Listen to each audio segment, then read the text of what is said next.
How are you guys doing? Good morning, good afternoon, good evening to everyone. Jerry is here, Brandon is here, Forrest is here. Joe will join us just in a second. Rashad, 2 weeks in a row, can't make it. I think we have to shame him next time in some shape or form. How are you guys doing? How do you enjoy the Bitcoin week so far? Doing well. Doing very well. Bitcoin's ripping. How can you not be doing well? Yeah, and likewise. And I mean, it just seems like there's a lot going on. We were just talking even before the show that this doesn't feel like a bear market that you can quietly build in. This feels like it feels like a lot of things are sort of happening all at once with Bitcoin. And I think it's the beginning of, if I had to like sort of look forward into the future with these things, I think it's a lot of the foundations of the narratives of the bull market are sort of being established right now. And we kind of talked about this last week, how price or narrative follows price, but I do think it sort of becomes this little flywheel up and flywheel down, where price might move first just based on like overbought or oversold, but then narratives start being established and talked about, and then that entices other people that aren't following the price but see the headlines, they move in, and then that sort of becomes a self-fulfilling little prophecy there. So to me, it feels like these sort of larger overarching narratives are sort of being built right now, and a lot of the fear is being worked through. And we're at that stage in the bear market. That's what it feels like to me. How about you, Jerry? I'm doing well. Good to see you guys. Brandon, good to see you. Yeah, it definitely feels like a bear market, but it doesn't a little bit. It kind of reminds me of 2022, that kind of feel. I like these times because nobody really cares about Bitcoin. We're just, we're the ugly girl at the bar. We're just chilling out and we're collecting a lot of sats. You know what I mean? And, we're up a little bit today, but again, to get this many sats for this cheap is just ridiculous. And then, of course, everybody's going to talk about, Michael Saylor selling and everything else. So I guess we're going to get into that. But other than that, yeah, I think I'm not saying we hit the bottom, but this is definitely the summer bear market, and nobody really cares right now. And I love it. Man, I was so shocked to see the market reaction. I mean, like you see a sailor selling 32 Bitcoin and Bitcoin drops like 10, 20%. I don't know what the exact percentage was. They're selling 3,000 plus Bitcoin, and the market already was like, okay, I guess they can use Bitcoin as money. And it's like normal. And then all of a sudden, strategy went up, stretch went up, and Bitcoin went up. Like I didn't understand that market reaction. I thought the dip will be small, but I thought there's more coming. Like I already said, I was like, I'll hold off for like the day, and because I planned to buy Bitcoin on Monday. Then I was like, I'll hold off. I probably get cheaper sats down the week, and I was like, fuck, I should have just bought. It was a fun experience because I really thought that will tank the market drastically, but it didn't. Kind of proving the point that Bitcoin is super liquid, like a very solid market. Yeah, I mean, steep decline and steep recovery with MSTR on that market news of them selling, and Bitcoin couldn't have cared less. I think it was interesting to see how last week Bitcoin was up overall, and this was as they were selling. I mean, there's some people with very low IQ takes, but I mean, people are like, oh, like they think that when he announces is when he sold. It's just like that's crazy. But anyway, those are two different events, but they both have the ability, or you would think they both have the ability to move the market. And so during the selling over the week wasn't noticeable, and the announcement itself, although it had that initial volatility, was largely digested, and the market realized, okay, this is fine. And ultimately, if you do look at the math of MSTR, they literally could have no other financial engineering. They could have no STRC ability of buying more Bitcoin, and they could still just fund their obligations with the sale of Bitcoin that they buy, and it still makes sense financially. And I think that's something that people aren't fully understanding when it comes to MSTR as an investment. Sure. Welcome in the round. How are you doing? Hello, boys. I'm doing good. Sorry I'm late. I heard Jerry refer to Bitcoin as the ugly girl at the bar. I don't think I want to be that ever, so I don't know what the hell he's talking about. But things are good. It's a little hot. I had a workout this morning, went into town, and look after myself. You know, that's what we're trying to do is stack good days here. So anyways, feeling good. Almost had a beer, but then I realized that I didn't have time to make a beer. So instead we got coffee. You have to brew it yourself? Making beer, eh? Nice. What's that, Forrest? You have to brew it yourself? That's probably people's first thought, but I like having enchiladas, so I have to have ice, clamato juice, hot Tabasco sauce, Worcester, and then the beer. So there's a lot that goes into it. It's not just grabbing a beer from the fridge. Okay. Wow. Do you guys? So did you guys see Sailor the other day? I didn't see him. I didn't see this. I haven't heard anyone talk about it until like the last 24 hours. But did he say that he's the reason that Bitcoin's not $5,000 right now? I've seen that, but that was from a clip from a while ago. Okay. I just heard that maybe yesterday or this morning or something like that, but I'd never heard of that or seen that anywhere. I haven't heard anyone talk about that. So very interesting. I'm not 100% sure when that clip was, but that was a bit of an older clip. Interesting. I mean, it is an interesting question because like people are not satisfied how high Bitcoin went, and so they say on the upside like, oh, like all these institutions gonna hamper the Bitcoin price, but now on the downside they say also it's also because of the institutions, because like it's paper Bitcoin and all of those things. I don't know, like it's of course we will never know. What if Sailor and Strategy didn't buy like 150,000 Bitcoin? I think this year so far 180 or something like that. Would that bring a lower price or higher price? It's just speculation, but it could. The market, like if you think about the last market, we went down a lot more, and back then they didn't buy, and so institutional buying in general, I think, is kind of flattening the volatility of Bitcoin, like just normally. I don't think it's Sailor himself. Obviously, he's a big contributor to that, but I think just more companies, more institutional buyings, also more plebs and more just regular people like us that like have the DCAs running. And if the price goes down further, we have the DCAs running like stronger. I don't think there's a single person that kind of holds up the price instead of 5,000 to 60,000. I think that would be ridiculous even for Sailor. But yeah, maybe I'm underestimating him. We'll never know. I think of interesting comment. I think of Don Cherry, the legend, Canadian legend. He once said, if my aunt had a set of nuts, she'd be my uncle. When somebody asked him, what if he did this a little bit differently? Yep. So that was when he got fired from the Colorado or something, wasn't it? Or something like that, or fired from Boston, or yeah. So we'll never know. But I think of it as like the people who are buying Stretch that, you know, has been funding, or according to this theory, keeping up the price, they're Bitcoiners. Nobody's buying Stretch if they don't know what Bitcoin is, right? Most people anyway. So I think that it's actually done probably more damage to Bitcoin overall, because all that money that's flowed into STRC probably would have been held in self-custody by people like me and you. So I don't think the price would be much different. We'll never know, but I would argue that, because I think that it's money that would have flowed into Bitcoin. It's just would have been in a different container, not owned by Strategy. I'm not 100% sure I agree on that, because I don't think I do agree that the vast majority of people allocating to STRC are Bitcoiners, but I don't think they've allocated necessarily money that they would have put in Bitcoin instead.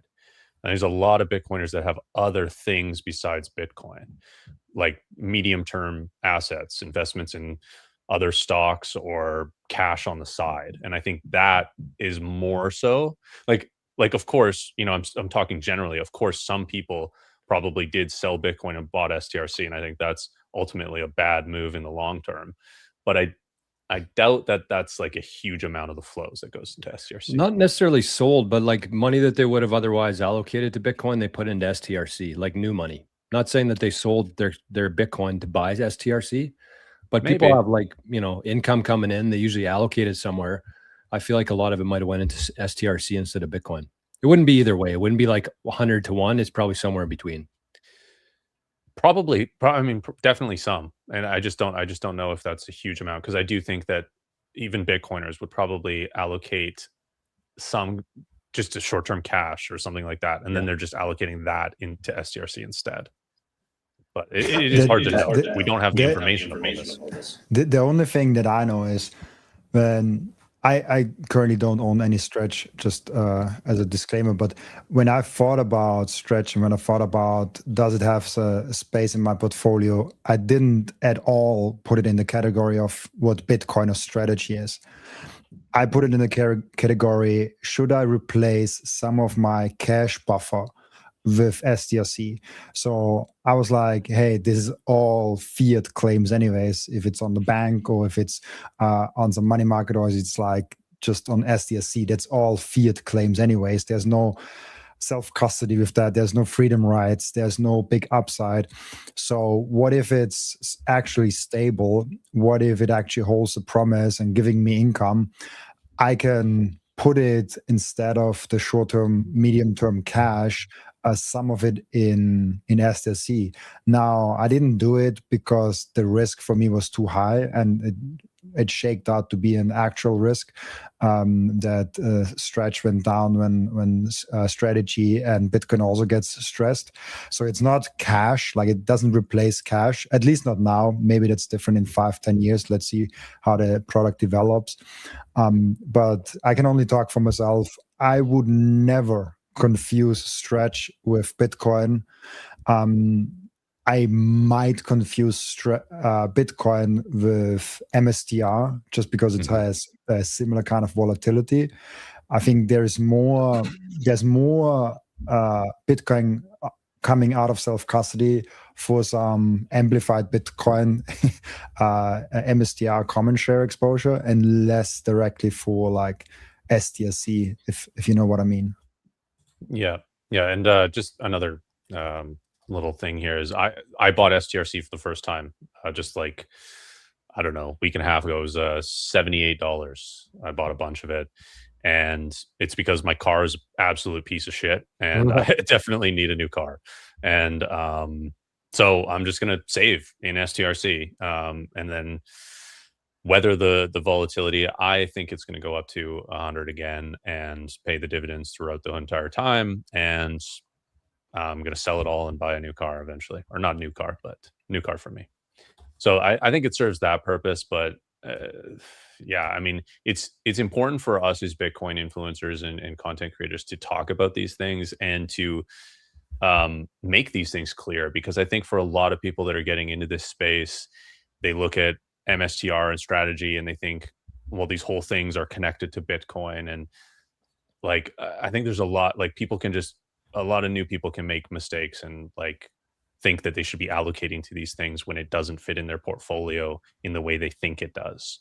And I think that like my example of holding it, I am making a bet there that it will be worth more than $79 that I bought it for, or whatever, if I keep allocating to it, which is not guaranteed in any sense. But that would be like the use case for this thing, is like a medium term duration asset that you can sell near or at what your principal was, and you get interest along the way, and it's for an upgrade in your life or something like that. Yeah. Does anybody use it to buy more Bitcoin? Put it in STRC and then do it? I don't have it, so I'm just I don't know. Probably. Yeah. I mean, probably, but I think that's misguided, because you're allocating, if it's at $100 par, you're allocating $100 to this thing that's going to take 10 years to pay that out, or 9 years or whatever it is, and then instead you could buy $100 worth of Bitcoin today. So I think that's a misguided strategy. I don't think that's how people should use it, but people probably do think that has its use case like that. And the reason I bring it up too, because it's, I think this is where people have had a really hard time with Saylor lately, just because the language changing, and because he's orange pilled a ton of people. Like he's helped a lot of people come to Bitcoin over the last 5 or 6 years, and you can see some of the, I don't want to call it hubris necessarily, because I think he just gets frustrated at times. He's doing what he's doing. He has incentives of his fiat company, so he's doing what he can. But you get frustrated. I'm sure you would. I've been there. That's how I played hockey. You wear your emotions on your sleeve. So, I mean, I empathize with that. But I think that's what people have a problem with. Is if him, the hubris coming out, or the hey, Stretch turns Bitcoin into money, right? So I think, like you said, Forrest, that's why it's important to bring these things up and differentiate these things. Sailor's going to do what he's going to do. Everyone's got to do what they got to do for their own life. Everyone's in a different position, but it's just making sure to daily, weekly, just separate these things. Bitcoin, not crypto. The name of Forrest's channel back in the day, right? Like all these things are very important to differentiate and say, hey, there's different buckets, kind of like Robin mentioned, like, hey, if I'm doing this, it's because of this, and like really differentiating these things, because that's financial literacy in general is just been completely like overlooked, obviously, for on purpose in government-run schools, so that way you are dependent. But these things are just very important, I think, overall to do. The other part of that, though, to me, is what I find fascinating. Like you take it a whole different way of what Sailor is talking about is, boy, if he's like the real, because we've seen a million headlines over the last handful of years of people, or just the last couple of years, really, 2, 3, 4 years of Morgan Stanley's getting in, and this manager and this sovereign wealth fund and all that. And you kind of look at it as a Bitcoiner again, you're like, wow, like Sailor has a lot more information than I have. And I'm not a TA guy. I'm not James Check. I'm not Check on Chain. I'm not doing all this stuff necessarily, right? So I'm not looking at it daily. I just know government will print forever, and that's guaranteed. And Bitcoin stay decentralized, secure. Yes, Bitcoin will continue to eat the entire world. Okay, that's the premise you have to understand, and you're good to go. But when you look at it and you see all the headlines, and then you see someone like Sailor with all this information say, hey, if it wasn't for me, we'd be at 5,000. To me, like there might be some validity in that, and just in the sense of not price, right? Like he's maybe being extreme with what he's saying with price, but also where is the money? Like I think one of the reasons Sailor is frustrated, and again, I'm mind reading, full disclosure, right? You're mind reading, but I thought game theory would play out faster. Like if you have a public company doing what he's doing, and he's looking around and talking to Microsoft, you're talking to people, and they're just like, don't care. Yeah, I understand that the system is totally FUBAR, but don't really care, Michael. We're going to keep doing our thing. Can you imagine how frustrating that would be? And that's the plight of the Bitcoiner, where you're like, dude, how does this not kickstarted game theory at this point? I have 843,000 Bitcoin. And I think there's like this frustration coming out in many ways with Sailor. And to me, that's what's interesting. How much money is actually in? So what, 1 trillion, 1.2, $1.3 trillion asset? It's a very small asset. So you kind of feel like the XRP army a little bit, where you're like, yeah, we got a lot of headlines here, but I don't know if we actually got a lot of money in this thing right now. Like people aren't actually investing. They're saying they like Bitcoin, and they're making PR statements. We're going to get into Bitcoin. And as a Bitcoiner, we know the first principles, the structure of Bitcoin, obviously, is what a company would choose, a country, a sovereign wealth fund. They're never going to choose XRP. They're never going to choose Ethereum, just from these first nature principles.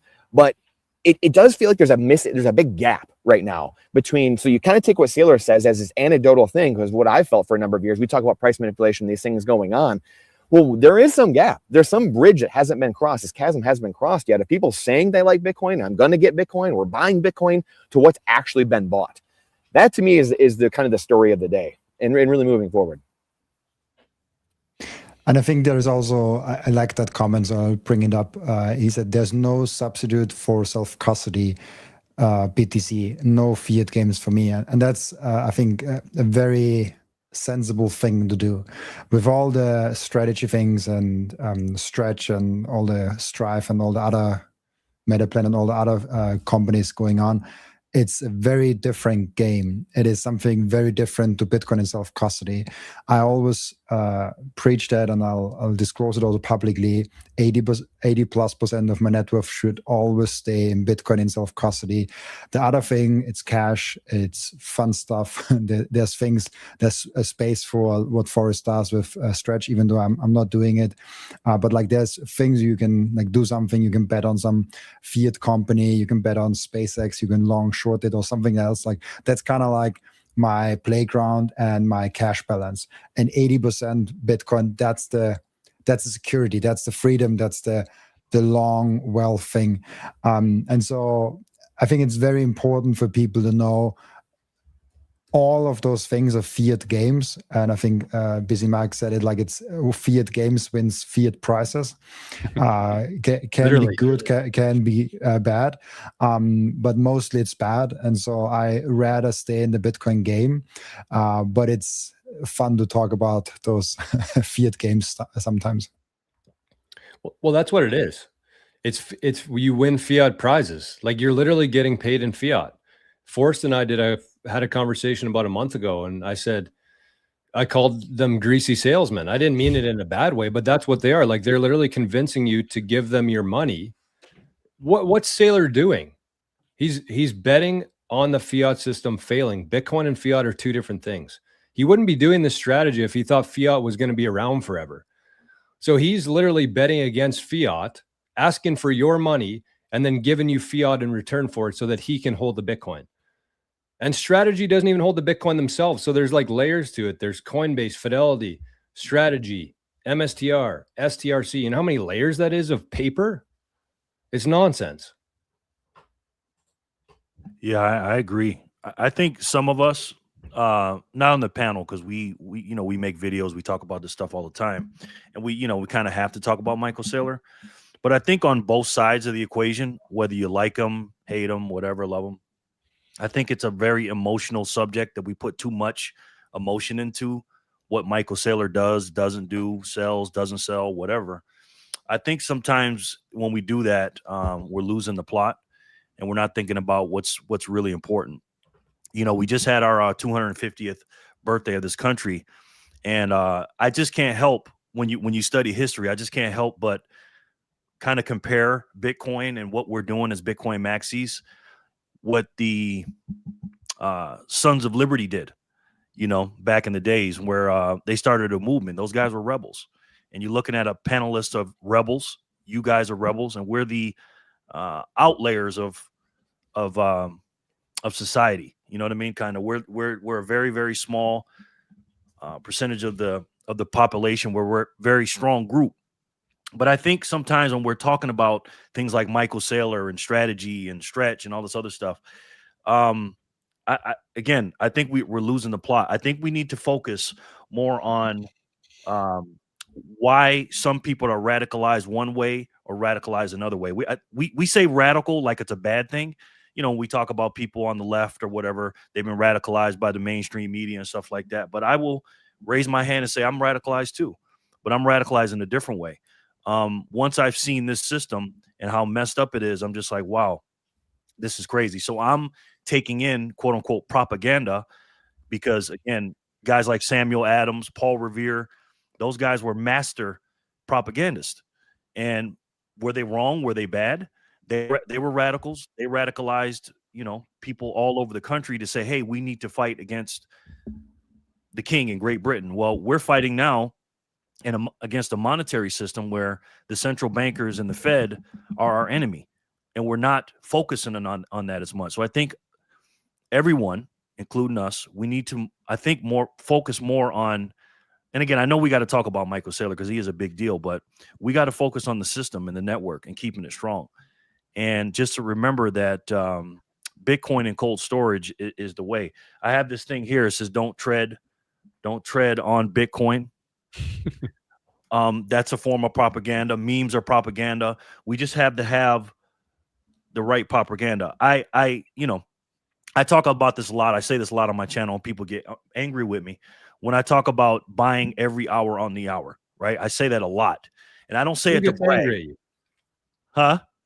Who gets angry at you for that? Oh, there's a lot of people that do. And they say that I'm extreme and blah, blah, blah, blah. And, I could be buying 10 cents an hour. People call me extreme. I am extreme, and I had this one guy, he sends me emails all the time, and he's asking me, why are you talking about that all the time? And, because anybody can do it. You can go on any kind of exchange, and there's a couple of them that do it. Why do you buy so much? And blah, blah, blah, blah. And, why are you making all these videos talking? I mean, I make videos every single day because the propaganda doesn't stop on the other side. So I have to keep doing it. You guys make videos every day. Every time I go on YouTube, you guys are making videos. The propaganda doesn't stop. So when I buy, quote unquote, every hour on the hour, again, that's a form of my propaganda to tell people, hey, you're not buying enough, because And somebody asked me, why do you buy so much? Because the money printer don't stop. It never stops. So even when I buy an hour and I'm waiting 59 minutes to the next one, I'm like, well, how many dollars have been printed in those 59 minutes? So we have to keep it going. We have to have our own propaganda and make sure we stay radicalized in the right way. Amen. Yeah, I completely agree. And I think it should be important as individuals to understand the distinction between what Jerry's talking about and who Saylor might be. Like, Jerry just described us as being, radical or sort of revolutionary in our belief around Bitcoin. It's not a good idea to ascribe that value to someone like Saylor. Saylor's the CEO of a corporation buying Bitcoin. He might be, but I wouldn't bet on him being, super radical about Bitcoin. Like, he's talked about stuff like that in the past about, creating a new system that is fair and stuff and whatnot. But you're just outsourcing your own individual right to be revolutionary and want change to somebody else that you think is going to do that better because they have more power than you. And that's just the same system. So think of MSTR and everything underneath of it as fiat games, and you can wholeheartedly play fiat games if you want. I am one that is playing a little fiat games. I'm also playing sovereign self-custody Bitcoin games. I'm right there with Robin. 80-20 rule. That's about right for my portfolio too, and it's just what makes sense as an individual. But I'm definitely not outsourcing my ideology and my beliefs and the way that I want the world to be shaped and giving Saylor that power. I'm doing that as much as I believe I can as well. It was interesting. Jerry mentioned back in the days, the boys had their enemy. It was King George. Who is our enemy now? Who's the 2026 version of King George right now? I think the enemy doesn't wear a crown and sit on a throne, right? That's why it's so hard. Exactly. It's harder to point at somebody and say you're the problem. It's all in the shadow. Found a better way. Yeah. It's the Fed. Fed's definitely one of the bigger ones. Central bankers. Bingo. And a lot of these politicians that don't have our best interests. Bingo. And the people that pay the politicians, and I'll keep it like that. Yeah. So when you think about it that way, it's like these people operate in the dark. That's what's kept their whole system alive for this long, is they operate in the shadows. You shine a little bit of light on them though, and they're like cockroaches, man. They just run away. And I was thinking about this today. It's like, who is the government? It's people. Who are central banks? It's people. These would be our enemies in this lens, but it's people.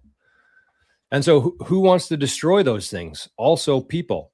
So it's like, who's going to do a better job of it? Yes, they have a huge advantage in the fiat system. They have some weapons that they can use, and they have been using. But the nice thing about Bitcoin is they don't have any ability to stop it or seize it or confiscate it or control it. And that's the whole thing here. That's our weapon right now, is that. It has nothing to do with Saylor. It has nothing to do with strategy. It has nothing to do with any of that.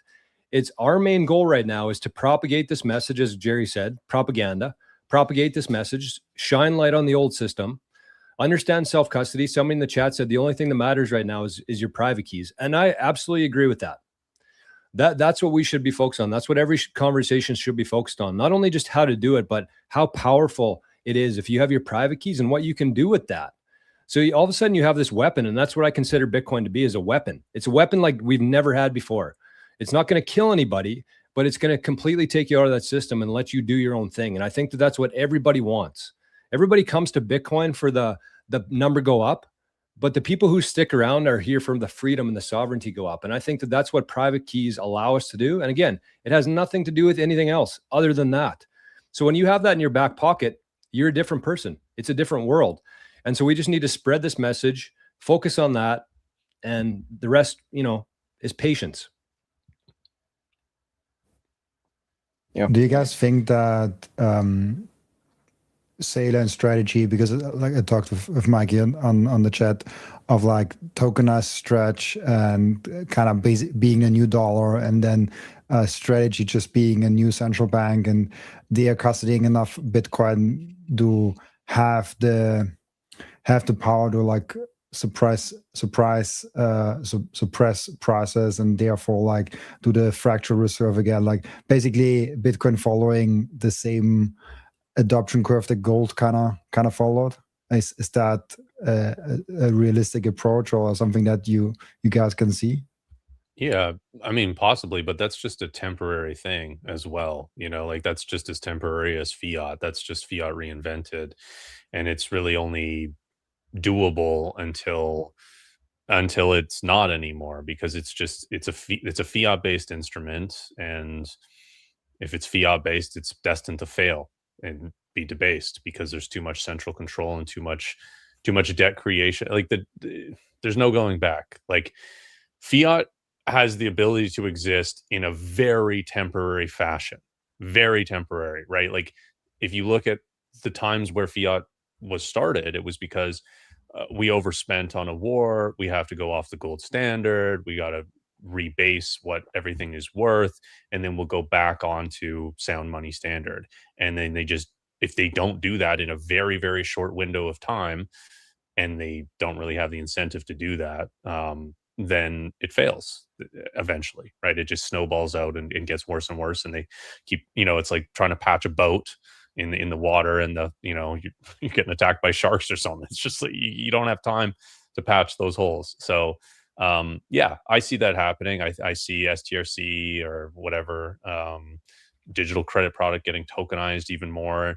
That's probably going to continue to build up leverage and make those sort of cascading leverage effects happen to it to some degree. But ultimately, working and being successful at sucking out capital from another stream of capital into Bitcoin. But again, that's just temporary, and ultimately we end up on a Bitcoin standard or Bitcoin fails. It's a real binary future in my opinion. Yeah. The other thing too is to remember with gold, especially gold, obviously, but the reason that gold can be suppressed is because it is physical, and that's what makes it very difficult for Bitcoin to be suppressed long term. You can do it short term, kind of like what Forrest just mentioned. Some of these things, fiat, like you can do it in these short term scenarios, but you can't. Bitcoin is every 10 minutes it's audited, right? So Bitcoin, the trade is the settlement, and so you can play these funny games, but we have an auditing mechanism. The failure of gold, maybe the two largest, we kind of talked about this last week too. Jerry talked about it. We talked about it over time, obviously, which is, gold, obviously the physicality of it is its downfall, right? What makes it beautiful, what makes it amazing and useful and utility makes it its downfall as money, which it can't go over space, and you can't audit it, right? So there's no incentive to audit when it's centralized in banks and government buildings, etc. So that in and of itself doesn't allow us to use Bitcoin or to use gold as money or silver or whatever precious metal it is, and allows that the obfuscation, the lack of transparency to create more claims than we can audit. That's the beauty of Bitcoin, is that the trade, the settlement, everything is there. It's being audited every 10 minutes. So can you play funny games? Of course you can, but you will not be able to do it for very long. And that's whether Sailor's got X amount of coins or the government has X amount of coins, it won't matter long term. And part of that could be 100 years, though. Could be 10 years, could be 1 year. We don't know. And that's kind of the process where this dovetails into what you guys are making me think of too, is just human consciousness. Like, we don't deserve, you got to become the people that deserve something, right? And we're not the people that deserve to have sound money at this juncture in time. And we can sit here until we're blue in the face and be talking about this stuff. And this is why a lot of us Bitcoiners, right? The five of us here and many of you in the chat, we talk about why are we talking about steak? Why are we talking about, what we're eating on and seed oils and all these things? It's because you have to become a certain type of person that deserves and can have sound money in your life. Like the founding fathers, like Jerry mentioned, the founding fathers talked about, you have to have a moral, just, religious, ethical society in order for the American experiment to work, period, full stop. You can't just be like a bunch of shitheads and then, oh yeah, sound money is going to work, or like this American experiment is going to work. That's not how it happens. And we've really forgotten, lost a lot of that, which is the design of the people that run the central banks, the British Crown, right? Like the things we've been talking about, you guys have already mentioned. They want chaos. They want chaos. They want distraction. They want secularism. They want you to be detached from reality, sedated. So that way you just kind of live like a caged animal in a zoo. and you have compulsive feelings. I'm just going to act on them, high time preference. I'm just going to do whatever. So again, those two things have to come together. We're trying to round peg square hole things a little bit, but we have the Bitcoin. We need to make sure it stays decentralized and secure. We need to, us here, for those that have ears to hear and eyes to see, we need to make sure our sovereignty, the sovereignty privacy stack, we've got our self-custody, and we're using our local stuff, our local models, our privacy, getting all these things in order, because there's going to be a time when those things are we probably are outlaws. We really are rebels. Jerry's saying it because we are, but there's going to be a time that we really are rebels. Like, people are coming after us, actually. And that's what I don't think most Bitcoiners actually believe that. I think they just think like, oh, we're just going to take this, and look, Trump's going to do this, and look at Bukele, he's already done it and nothing happened. Cool, there's people using it, but like, was there some revolution all of a sudden? Like, people are like, yeah, like, no, because that's not how it works. So that, to me, is the big misgiving of Bitcoiners, is we're just not ready. We haven't built enough. We're waiting, like Jerry said, for other people to do this. What is Saylor doing? What is this doing? We have to become different people in order to obtain that level of autonomy. We're just not there yet. We'll get there, but we're not there yet. I think it also takes a lot of time. Like, if you described it very well, like, the thing that Bitcoin is trying to achieve takes a lot of time and effort on a lot of people. It's not it would surprise me if we would have already been at our destination. Like, it's something that takes time. The network effects of the fiat systems are so strong. Think about Argentina for a moment. Like, the last, 80 years, they brought up a currency, it failed. They came up with a new one. It ran for like 10 years, it failed. They brought up a new one, it ran for 10 years, it failed. And over and over and over. Like, someone that lived 40 years in Argentina lived through like 4 different currencies. And he also held the 5th one. How is that possible? Like, how are people still trusting if they saw it in their own lifetime? I mean, if there's like a generations in between where you don't really remember it, I get it. But if you yourself in like 30 years live through 4 different currency collapses in your own country, and you still play with those same rules, it's a very sticky thing, this fiat games. It's not an easy thing to get rid of. And so I think we have to be patient. I think it's not something that will be happening in the next 3 years. My podcast is now about 3 years old. In November, I think it gets to be 3 years old. And I had people on coming in the first year saying, hey, I think fiat is going to fail in the next 2-3 years. Yeah, like, of course not. Like, that's ridiculous to say. It's not that quick. I think fiat will fail. I think but I think it will take a very long time. It's not like one night, like all of it breaks. Because first, one of the big G3 nation currencies has to fail, like the yen, the euro, the dollars. Like, a big one has to fail. A small one, nobody cares. They just make up a new one, or they switch to a bigger one, a more stable one.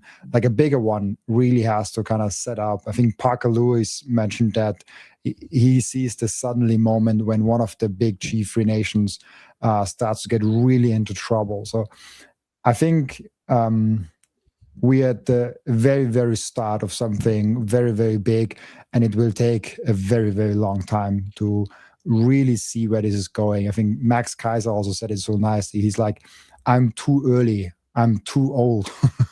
I will not see the full effects of Bitcoin. And so I think that's why we should also focus on our health, so we can enjoy what Bitcoin can bring, and not die before it actually comes to fruition. Yeah, you have to be patient, but I think you also don't want to be passive. I think there's a big difference between that. And none of us here are passive. We show up every day. We talk about this every day. We tell our friends and family and whoever is willing to listen, even though we're early to this. And it's just on all of us to build the network out and, protect ourselves by being involved in this network. Ultimately, it always has to come from incentives, and there's a massive incentive to protect yourself.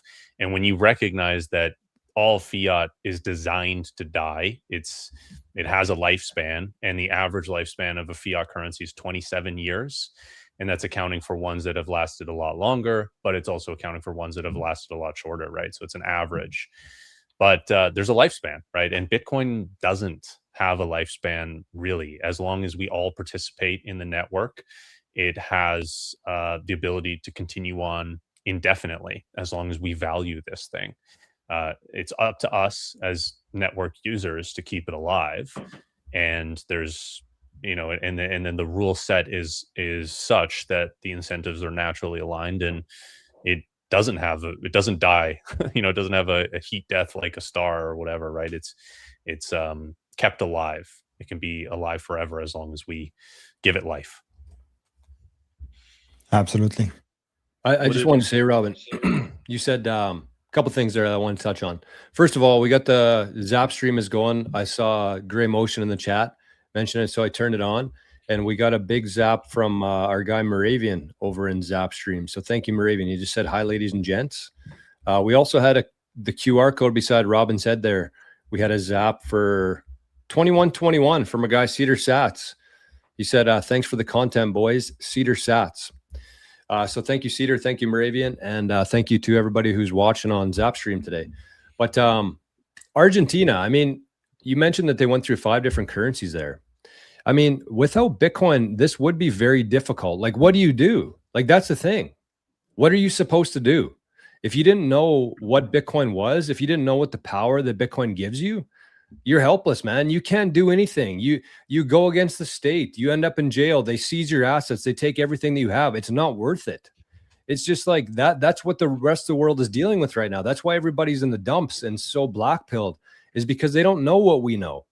They don't have this information. We've spent a lot of time and a lot of years learning what we know. And we know that there's a solution. We know that Bitcoin makes you, I wouldn't say invincible, but damn near. It's the closest thing you could have to that. That's why Bitcoin is a weapon. And I think that it also depends how you define how fiat fails, because the chart that we've seen before, it says fiat's down 100%, 100%, not 99.9, but 100% against Bitcoin. So if you're still measuring things in the fiat system, yeah, it looks like things are still going. Also waiting for governments to fail, a big government to fail. The U.S. is $40 trillion worth in debt. Where do you go from there? You're not coming out of that ever. Mathematically speaking, you're never coming out of that hole. So it's like, it really depends on, I think, the lens that you're looking at the world from, because to me, that system has already failed. We just haven't had its funeral yet. And I don't know when it happens, but it's a whole transition. It's not just like, boom, fiat's done, everybody's on Bitcoin now. It's one person at a time, one understanding, one green light at a time. And really, it's up to us how long that takes. But the last thing I want to say about that, as Jeff Booth says, my favorite guy, you can decide any day to just remove yourself from that system and live in Bitcoin. You can. It's hard. It's definitely the harder path, especially right now. But anybody has the ability to do that. You don't need to wait for critical mass. That's the cool thing about Bitcoin, is that if you understand private keys and distribution and the sovereignty part of that, you can leave anytime, man. That's it. Yeah, that's it. And I honestly think we talk about be, do, have, and you have to take care of yourself, because you have to plan on this taking a while. Like you guys have all mentioned, and Robin said, and Jared's talking about, everyone, Forrest, George, what you just said, like it's patience. Like, is Bitcoin going to 1,000x in purchasing power over time? Like, yeah, it's going to, but I don't know how long that's going to take. You can't, we've been like someone said, it's a 17-year-old feisty teenager. Like, that's what it is, trying to get rid of the pedos of the central banking cartel and all this. Like, that's what it is, and that's what we're dealing with right now. It's going to get messier, but we have to focus. My fear is that, because I see it myself too, and I think a lot of what we all talk about, right, when we come onto our streams, is it's the ruminating thoughts that we go to sleep thinking about, wake up thinking about, right, and all this stuff. So I talk to myself probably a lot more than I am like sitting here talking to you guys or anything like that. But my fear is that it's a lot of people are just sitting around and they have Bitcoin maybe on an exchange still, which is the scariest thing, or it's in self-custody, but they're just sitting around, kind of like not doing a ton. Maybe they're going to work, right? Like, they're going to work, they're doing things, but they're just waiting for, they don't have their privacy set up. They don't have, because they don't have true FU money. Because that, Joe and I talked about this the other day, like we Bitcoin in self-custody and with privacy layered on top of the Fedi Mint or whatever, that is FU money. And we're just not at a saturation point yet of society And, you know, Streisand was in here talking about it, helping 1,000 people. Well, that's a goal every Bitcoiner should maybe have, is helping 1,000 people get their Bitcoin in self-custody, get it into a privacy setup. Because guess what? We get to a saturation point of people with true FU money.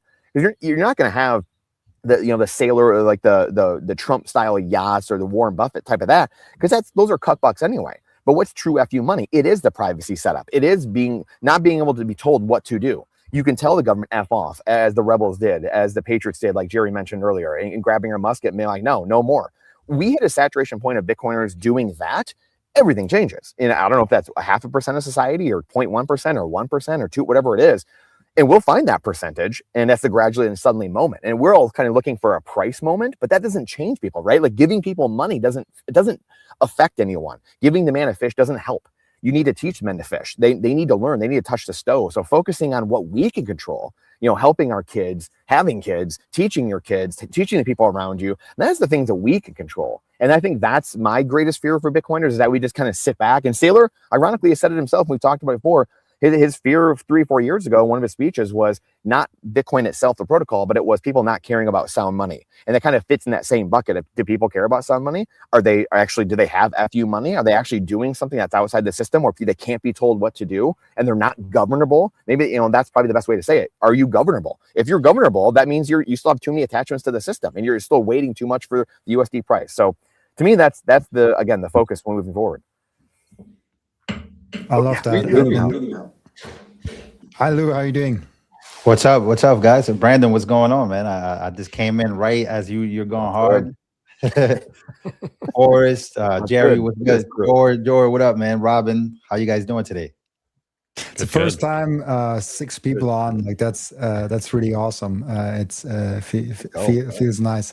I just wanted to highlight, it's so nice because I set the title today, generational opportunity for real Bitcoiners, and I think the real is very important.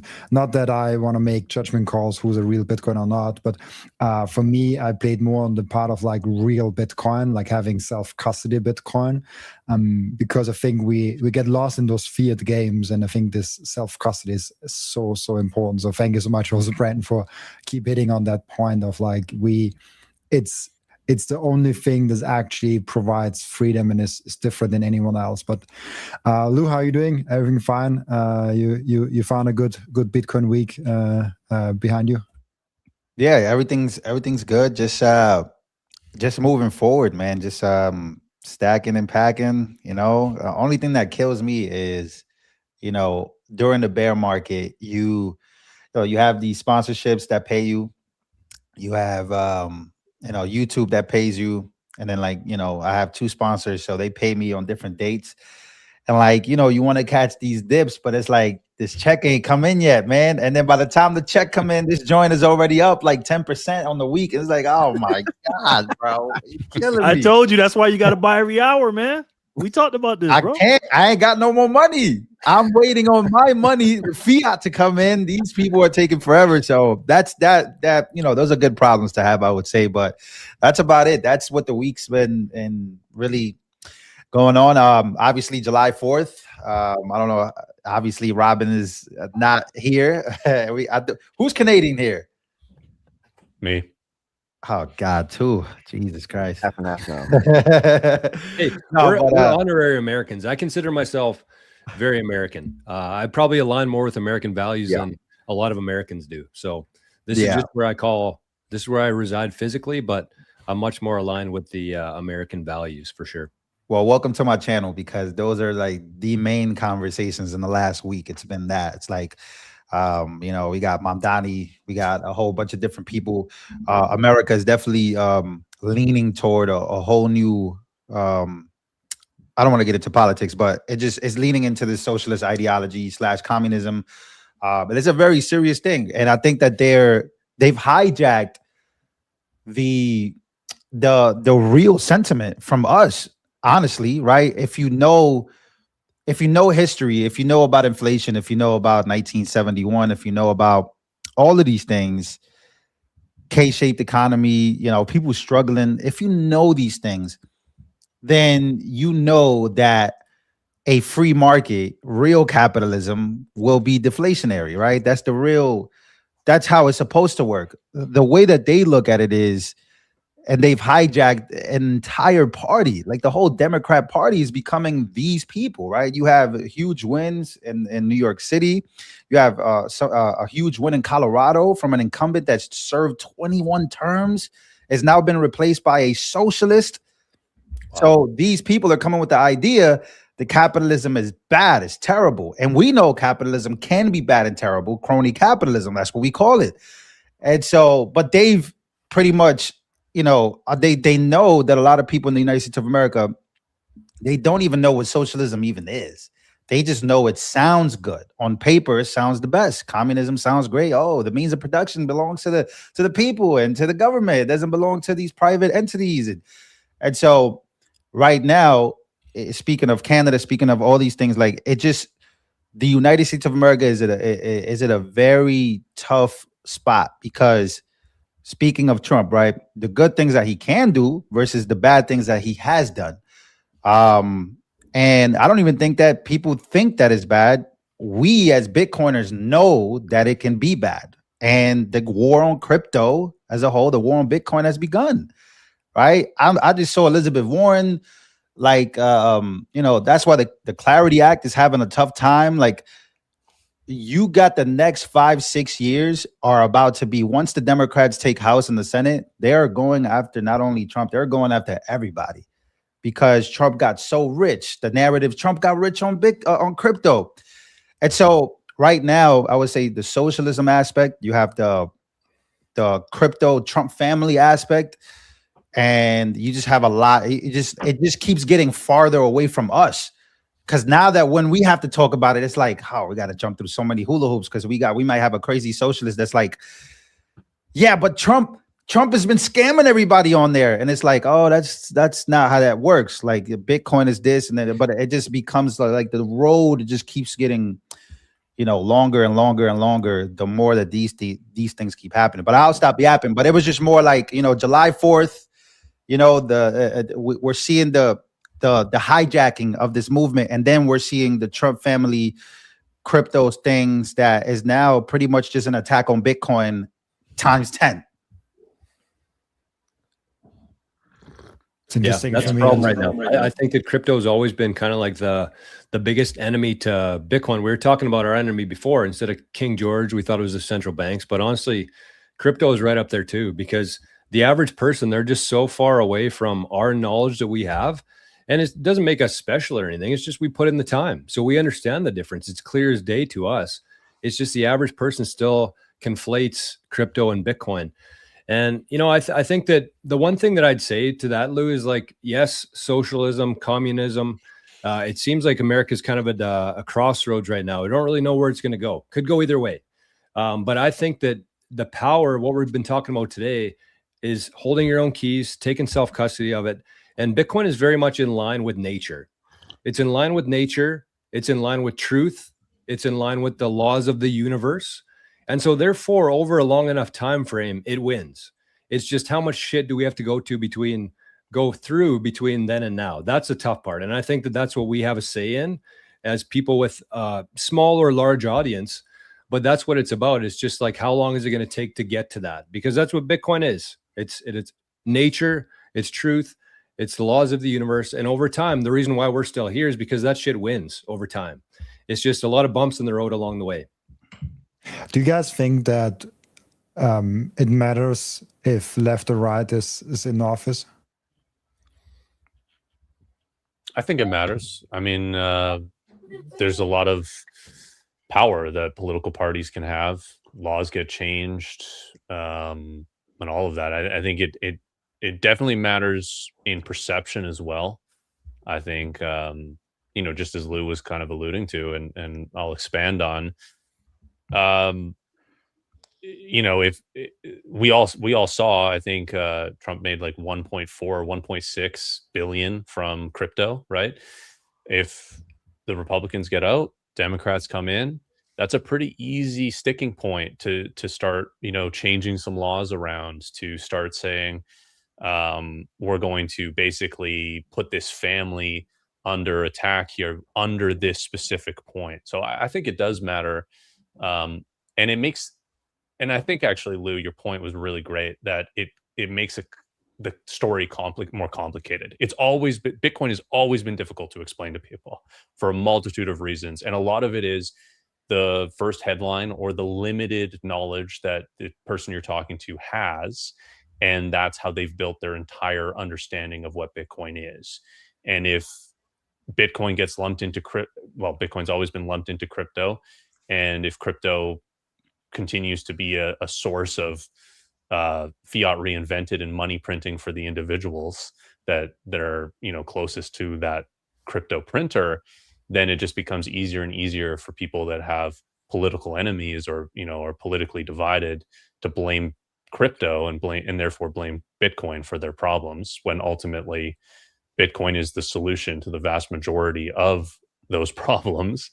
And they're just conflating these two. I mean, again, that's why my channel used to be called Bitcoin, not Crypto. I think fiat is number one, biggest problem. Crypto is number two, because it slows down the adoption of Bitcoin by people getting distracted by crypto. Yeah, I'll kind of edify what Forrest is saying. Also take a slightly different opinion a little bit. I don't know if that's the right way to say it, but I think that everything's political in life. Money is the most political thing we can have. That's why, I think Bitcoiners is tough. Bitcoiners, like, we try to be everything to everyone, and it's very tough. Like, it's green, it's best for the greenies, and it's best for like conservatives, and it's best for this, and it's like it's hard to be everything to everyone. And like it or not, Trump got in bed with Bitcoin. I think at the end of the day, it actually ends up being good, because now, like you guys just said, we have the makers versus takers society. We've if you haven't noticed in the last 20 years, we've gone beyond red versus blue. That was this fake prison of two ideas. And that was just, it was the uniparty was there. And so now it's communist versus, I don't know what else you want to call it, but people are going to take all of your shit and redistribute it everywhere. So can we build out energy infrastructure? Can we reshore things back in America or back in the West? Can we take back our own production, our own energy? Because at the end of the day, wealth is just your things you value, like your energy, your output, your time. That's wealth. Wealth isn't digits on a screen. The things you can actually produce, can you lower the cost of your life and increase the standard of living? That's the true measure. And I think Bitcoin is going to be married completely with AI, energy build out, the nuclear stuff and all that. And if anyone's done any work, which I know anyone who's listened to me for a while has known, I've been, really, really attacking the crown and the structure for the last 1,000 years that we have been living under, with central banking, the East India Company, and the genesis of where all this comes from. And the Lloyds of London, the Strait of Hormuz, all these proxies that were here to make your life more expensive and put everyone at odds with each other. And again, all these fake distractions and fake prisons, these are things that we had to get rid of. And like it, love it, hate Donald Trump, whatever. You listen to Scott Bessent, you listen to Marco Rubio, you listen to JD Vance, you listen to Donald Trump. That's what they're talking about. They use Israel, or they use nuclear war. They use these things as scapegoats. These things are things that the average pleb can latch onto in our 80 IQ minds, and then we run with it. And then we're like, yes, okay, yeah, against nuclear war, yay. If Donald Trump came out and explained William the Conqueror in 1066 and sat there for 7 hours, no one would listen to him. And so this is the problem we run into. And then people, we get into these, it's all about energy. The entire thing is about energy. And this is where we have to have Bucky Fuller, just saw someone shared a thing about Bucky Fuller earlier today. Again, the energy money thing, Henry Ford obviously wrote about, we have to have an energy money. And we will have an energy money. Well, guess what? We have an energy money now, and it's called Bitcoin. And that's the thing, that everything will account. The entire system will go through this accounting. I think gold and silver do play a part of this going forward as well for the coming years. Like we said, patience is going to take a while. Central banks do have gold and silver. Wealthy people have gold and silver. The older crowd has gold and silver. So it's going to be part of it. It is an energy money as well. So you're going to have this transition over time here of the system. And to me, the fight is not done like this year, next year, the next 2 years. This is a decades issue. Like, the toothpaste is out of the tube. Now it's up to us, the makers, to say, yes, we need these things, the thoriums, the nuclear, because when you have infinite energy, that then decreases all the costs of everyone's life, right? Down to zero. And that, to me, is the end game. And that's this American system, Hamilton system, that's being reintroduced. That, mind you, everyone's been shot that's tried to implement this system and go back to this system. So once we start digging into this, really understanding what's been unearthed here and what these wars are really about, we're going to have a hard time. We're going to just keep pointing fingers. Oh no. Anyway, I think I'm just losing connection here. I'm outside too far Oh, away. But anyway, you had most of it you're there. good. You just Oh, lost there you the go. last That was it. 2 words. You're speaking about people getting shot for implementing systems and then And they boom, rug they just I know. disappear. Come on, Lou. They're rugging me, Lou. Jeez. And by the way, I shook my head at does politics or whoever takes power matter? I don't think for Bitcoin it does, in my opinion. I think Bitcoin is going to live no matter what. But I do think it matters, for like, transgender surgery for kids, right? Like it matters for like whether we're gonna like introduce 1,000 genders or we're just gonna, recognize men and women. Like it does matter to these policies, like local policies, local politicians, or general elections. And so I do think that it does play a role. And but the Federal Reserve is going to be its own entity regardless, right? Like it's like these things are going to exist, but at the end of the day, it's still. That's why on my channel I just try to talk about things that I think matter, because most of politics doesn't. It's just all BS. It's a whole bunch of old swampy people who are just constantly getting donations to do this or to vote on this type of legislation and shape America in the eyes of whoever. Which again, the socialists come and they're like, yes, you agree with me on that. But then I was like, no, I don't agree with you on this though. Like I'm not, we should own our own. Like we should, it's individualism, not collectivism. So I just think that, if I told them about, hey, you can have your own keys and, you can actually like your money can live on your head. I don't know if they want that. I think they want to just I think they would love to push it to the government. Like, now that's not us for us. That's for the government to figure out. The government's here to help us. What Ronald Reagan said, he said, whenever you hear the government say that, we're here to help, we're the government and we're here to help, run away. It's like, bro, America has flipped on its head that we are running to it. We're not running away from those words. We're running straight to those words. So, yeah, I think Brandon hit it right on the head. It's like the system implementation. Like we're seeing things like the Monroe Doctrine come all the way back. Like we're seeing things like I don't think that it's anything accidental. Jerry, what you think about all of this, man? Well, yeah, I agree with everything you said, but I do think politics matters for Bitcoin in this sense. If a certain party wins, they can do a lot of things to slow down Bitcoin. I'm not saying slow down the network, but they can ban miners. They can, as long as we have Bitcoin on exchanges, they can take it away, confiscate it, pass laws that'll go against it. Again, Bitcoin is going to do what Bitcoin does, but Bitcoin is ran by people. It's money of, for, and by the people.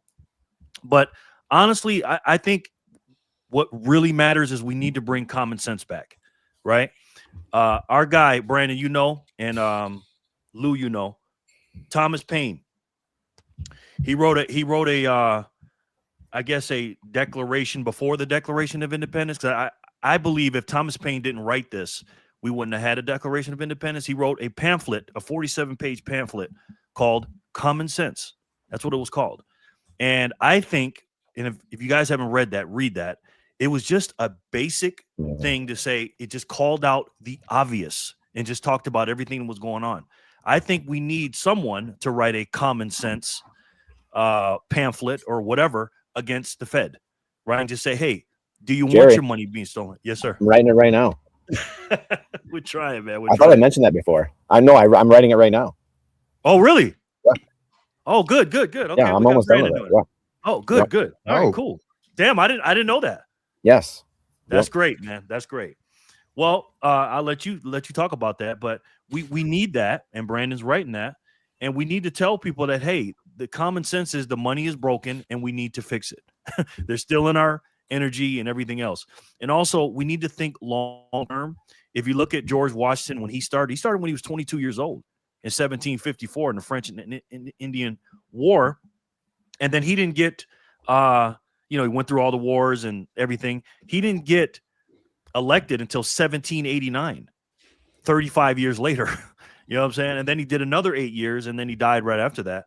But this is a long-term thing. We got to think long-term, and we have to understand and know where we're at on the timeline. Now, it's not going to be the exact same thing as the, I always compare that because it's really heavy on my mind because of 250 years. But I do think long-term and short-term that politics does matter. I'm not saying the Republican Party's good or whatever, but we cannot have communism and socialism in our country. We just can't, because it goes completely against what Bitcoin stands for. Again, I call some conservatives common sense, and the left has just gone absolutely crazy. But we need to vote right and make sure we hold the people that we vote for accountable, meaning these people that we vote for have to be quote unquote crypto friendly, and we have to move on to the next stage of getting the Clarity Act passed, making sure people's Bitcoin is not getting stolen and taxed. We got to get the tax off of Bitcoin. We have to. We can't tax money. When I send someone money or spend money, it shouldn't be taxed. And I think one side of the aisle will do that. So again, we have to take common sense back and make sure we think long term and know where we're at on the timeline. But in order to get that, you do, one side will vote for it, but then you still need 4 on the other side. Right? So like if the majority of the Senate, which is the Republicans, they still need 63. I'm not gonna get 63 now. Not after all this shit. So I feel you. But Bitcoin is just gonna have to live on regardless. I get it. I get all of that. But Bitcoin is gonna be here whether I'm here or not. Like it doesn't matter. Like all this shit doesn't matter. Bitcoin will stand regardless. And that's why I think that people waiting on the Clarity Act and all that doesn't matter. It's noise. I think we need that reconciliation too, Lou, and also we need the filibuster. Just nuke it. Nuke the filibuster. That's what the Democrats are going to do anyways. Like once they get power, they're going to do that. So we need to do that. Get the votes in and get our stuff. Again, we're supposed to be in power with the House, the Senate, and the executive branch, and we're not getting shit done. Why is the Clarity Act not getting passed? Why is the Save America Act not getting passed? This is, and again, I've seen some people in the comments. I know this is big in the Bitcoin community. It's big in the libertarian community of just walking into the field of dreams and just disappearing into the corn. I understand that, and it feels like that, but that's what the plan is. Like the plan is to break. Forrest, see you, brother. Yeah. Yeah, Forrest. The plan is to defeat your will. The plan is to defeat your will to live. And to defeat your will to even participate, because that's a pretty easy win. When someone puts down their arms and says, "Yeah, I surrender," guess what? There's no fight. I win, and so it's forfeiting a game in hockey. Like, okay, the other team didn't show up. That's what happens. And what have we had over the last 30 plus years? Especially, we've had a lot of libertarians, a lot of people. I've had a lot of conservative people, and they're like, "Yeah, I give up, man." That's no way to fight. You got to fight the battles on all fronts. If you have ever learned about war, it's not fought on just one battlefield. It's fought on many battlefields, many different ways. And so fighting through Bitcoin, through the money, through politics, through your wallet, through your feet, these are all ways to fight the battle. And that's the thing that I think we've done a massive disservice to ourselves the last, 3 decades plus, from people, the best people, the people who understood what was going on, walking away from society, not just walking away from voting, but walking away from the PTA, the local school boards, the local governments, the things that actually mattered in life. That's the sinister part of all this, and it's the breaking of the will that the communists know so well. If I can just break the will of the people, then they cease to exist, basically. And so that to me is a big part. And the people have to touch a stove, and this is where we've talked about this many times. But look at what happened with Parler when Parler was taken off the App Store and the president was deplatformed, which is unheard of in this country. John Roberts getting blackmailed 15 years ago and going outside the scope of the jury, what we talked about yesterday, George, going outside the scope of the Supreme Court and changing a law, this blackmail process, right? That's the money part of things.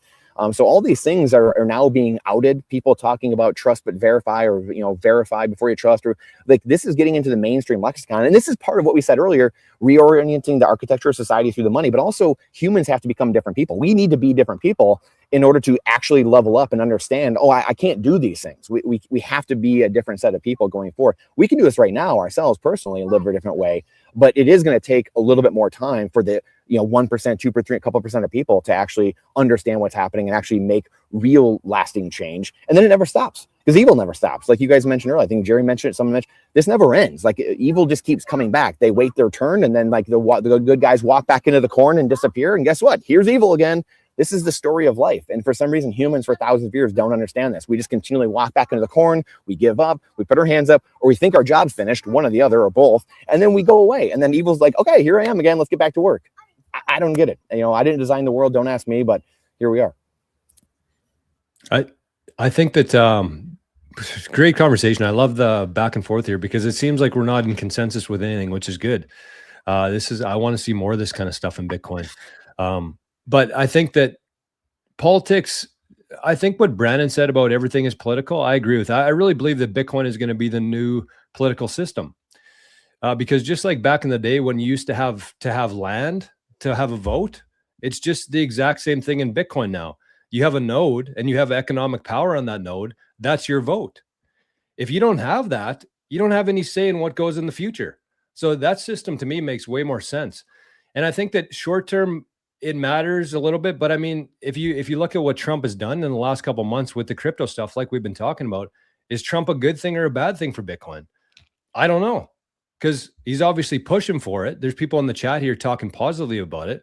But if he's making 1.4 billion in crypto, then it's like, has he done more harm than good? I don't know. That's what I'm saying is like, it doesn't matter that much. And I think that Trump himself with his shitcoin, it turned a lot of Bitcoiners away from him.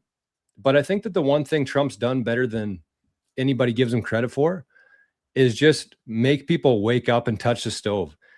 Because there was people who invested in his shitcoin and got wrecked. Do you think they're going to do that again? I don't think that they will. You can't just hand people Bitcoin and sell money on a silver platter and say, here you go, because nobody's going to learn anything from that. And I think that if we're after sustainable change here, it has to be by experience, not by somebody telling you what to do. And I think that that's kind of what we're living through right now. I like that. And I don't know if you guys agree with that, but I have the framing of whatever happens in different jurisdictions for Bitcoin doesn't matter directly for Bitcoin. It just matters for the people that want to use Bitcoin in this jurisdiction.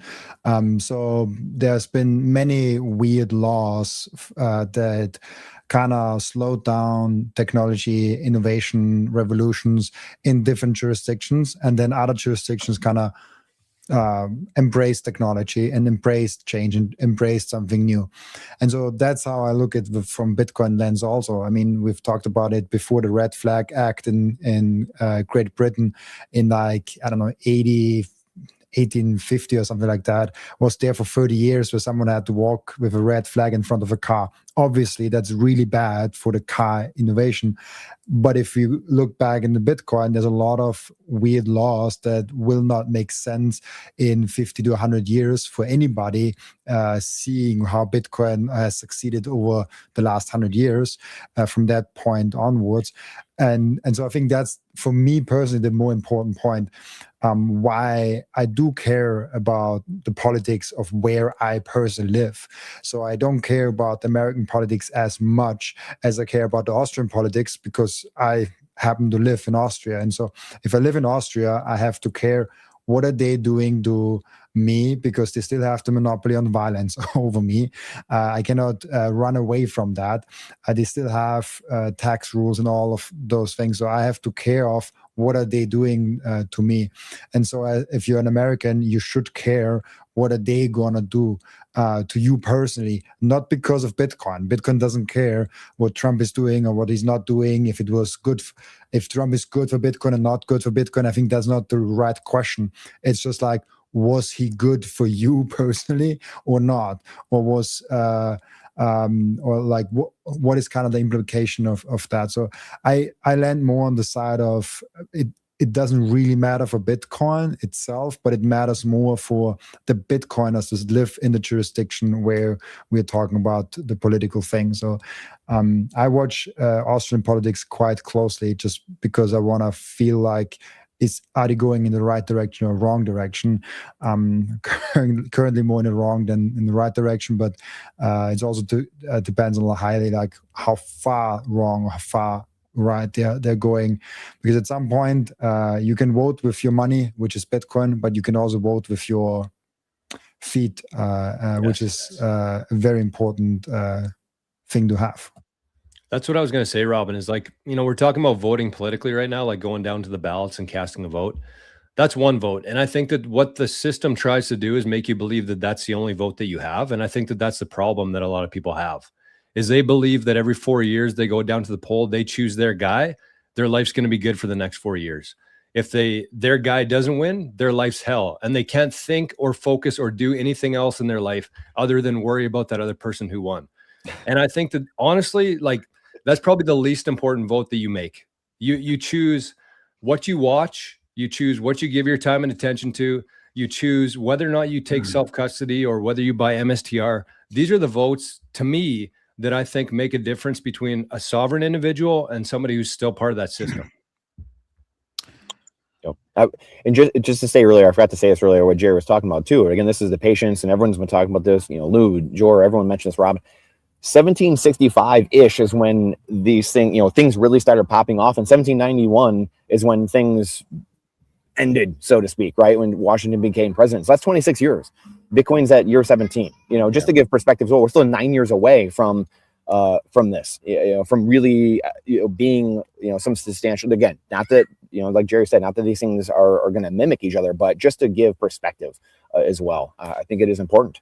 These things they don't happen overnight, even though we live in this, which we're all affected by, in this instant gratification society. I'm affected just like the average normie is, and wanting it, thinking, hey, it's going to happen overnight. Look, we have social media. Look, we have logically, like, look, why would you choose a money that steals from you when Bitcoin's right here? Humans are rational.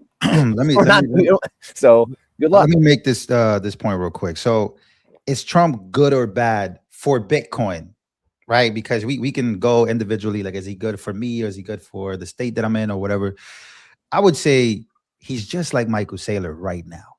Michael Saylor was great for Bitcoin when Bitcoin was booming. The MSTR was like at $400+, and people were like, hey, what were they calling it? The infinite money glitch?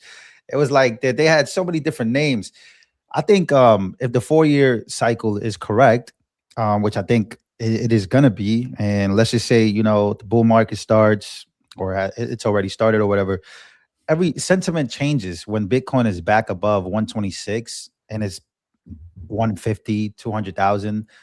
I don't think anybody's going to give a shit. I think people are going to be like, damn, it's booming. Right. And I think sentiment will change. I think me and Robin, when we had our podcast, we spoke about the United States of America buying Bitcoin, and you got the rumors of the Trump accounts having Bitcoin in it. I was very bullish. I don't know if that's going to happen, but shit, that would be crazy. Or a strategic reserve. I think the moment that the United States of America does announce a buy of like a 2-year span, of 3-year span of 1 million, they want 1 million Bitcoin, and they're going to give themselves a 3-year span to get it. I think that'll be crazy bullish news. But I think that the sentiment is bad. It's going to be bad now, right? 50% decline, bear market, and he's president. So right now, F you, right? Like, that's what a lot of people are thinking. And you're making money, we're not making money. You rugged everybody out of. But if Bitcoin is above 150, people are going to be like, oh, Michael Saylor, we love you. Oh my God, Donald Trump, we love you so much. Give him a third term. Bitcoin at 200,000, you're gonna see Bitcoiners jumping out the window. Give him a third term. It's just the way it goes, man. Like, Bitcoin's gonna do what it's gonna do regardless of who's in there, man. That's the point, I think, at the end of the day. Now, overall, I think Bitcoin strategic reserve could be great. Is it gonna happen? I don't know. These politicians are politicians, and they're going to want to extend it. And if you vote for me the next time, maybe I'll do it the next time. And then it gives people more hope to do it the next time. But we'll see what happens, bro. But I think in a year, I think we could be having a very different conversation depending on the price. I monitor my comments as closely as I can. And I do have to say, I think the Bitcoin price is kind of like the blood sugar level. I think even Saylor mentioned that in a recent interview, the blood sugar level of like the average Bitcoiner. And it's like, if we're down and we're in a bear market, we all like hate each other, we fight each other, we're doing all those weird things. And I can guarantee you, as Lou also said, at 250K, we'll all hug each other and love each other, and we'll celebrate each other. And we also need villains. Like, we are human beings. We need heroes and we need villains. And if we're going down, we need villains to say it's going down because of Trump, it's going down because of Satan, it's going down because of XYZ. And then if it goes up, like we will love each other again. And so there's nobody easier to hate than Trump. No one. He's the easiest guy to hate, but he's not the easiest guy to love. It's not the same. I love that guy. Sometimes I might be like, damn, this guy is terrible. But I love him because I'm going to love him now. And then in a year from now, when everybody's loving him, I was loving him then because it's not because I love him. It's because I knew that Bitcoin was going to do what Bitcoin was going to do regardless of whatever he did. So we'll see. But, the chat is saying, somebody said, I agree, Lou, much higher. Bro, imagine Bitcoin at 250 in 2028, in 2027, middle 2027. Bro, people are going to want to make this guy king. The way that Bitcoiners are acting, bro, they're going to give a crown to Michael Saylor and Trump at the same time. 250? I mean, at 250, I'm not going to lie to you, man. Like, my life has changed I just can't. But anyways, like, I do think you're right, Robin. Like, I think a lot of people, I think everybody in this chat understands the network, understands the moment that we're in and how important Bitcoin actually is. But I just don't like how people try to make it seem like the price doesn't make you feel good. It does. It's going to. It is 100% going to make you feel good. And I think that everybody's grumpy. And I'm seeing people with attitudes, man. And I'm like, what's going on, man? Like, do you guys believe in this thing or not? Like, are you guys even in the market? That's another thing. It's like, bro, I don't think a lot of people are even in the market. They have not been buying shit. They've sold the top. Or they sold they're bro. People that's another thing I've noticed is that people just talk about Bitcoin, bro. They ain't buying it. Some, I'm not gonna say all, but I have noticed this are probably the only ones. Everyone else in the world, now.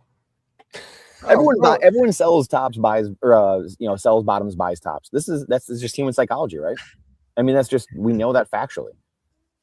And that's why most people leave, though. Like the reason why I cheer on price, obviously you feel pretty good, like your ego, you're like, tapping your own back.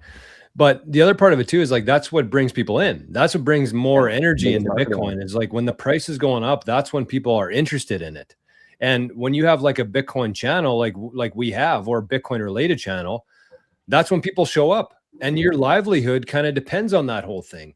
So it's like, I'm not going to sugarcoat it either. I love when the price goes up, but I also love when the price comes down. So it's like, there's no bad days in Bitcoin.